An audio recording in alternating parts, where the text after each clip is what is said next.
Good evening. Welcome to my channel Trade with Peace. இன்னைக்கு Nifty இந்த பிளேஸில் open ஆயிருக்கு. இது ப்ரீவியஸ் டே லோ பக்கத்தில் இருந்துச்சு. ஸோ இதில் ரிஜெக்ஷன் ஆயிருந்து ப்ரீவியஸ் டே க்ளோசிங்கில் இதில் ரிஜெக்ஷன் ஆனதுனால நான் அதில் புட் சைட் ட்ரேட் எடுத்திருந்தேன். 9:15க்கு ட்ரேட் எடுத்திருந்தேன். 9:16க்கெல்லாம் ஒரு 20 பாயிண்ட்ஸ் புக் பண்ணியிருந்தேன். தென் கால் சைட் ட்ரேட் எடுத்து ரொம்பவே லாஸ் ஆயிருந்துச்சு. நிறைய குவான்டிட்டி ஆட் பண்ணிட்டேன். அதில் ரொம்ப லாஸு. இந்த பிளேஸ் எல்லாம் போகும்போது 10,000 மேலேயே லாஸ் வந்துருந்துச்சு. தென் இந்த பிளேஸ் வரும்போது ஒரு ஹாஃப் குவான்டிட்டி இதில் புக் பண்ணிக்கிட்டேன். தென் அடுத்த ஹேண்டலில் ஒரு 10 பாயிண்ட்ஸ் ப்ராஃபிட்டில் புக் பண்ணிக்கிட்டேன். ஓகே, தென் இந்த பிளேஸ் வரும்போது புட் சைட் ட்ரேட் எடுத்திருந்தேன்.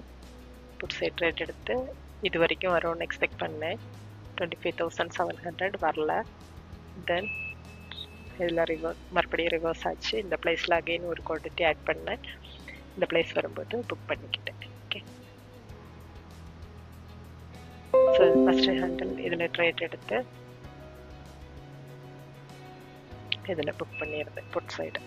தென் கால் சைடில் ரொம்ப லாஸ் ஆகி அப்புறம் புக் பண்ணிக்கிட்டேன். ஓகே, ஸோ இது ஆர்டரில் பார்த்துக்கலாம். 9:15க்கு ட்ரேட் எடுத்திருக்கேன் புட் சைடு.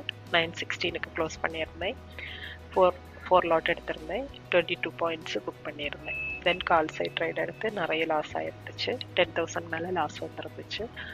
தென் ஒரு ஹாஃப் குவான்டிட்டி வந்து 51 ருபீஸுக்கு செல் பண்ணியிருந்தேன்.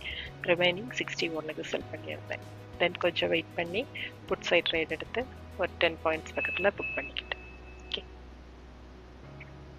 ஸோ அதோட ப்ராஃபிட்டு 12,000 வந்துருந்துச்சு. Okay, thank you.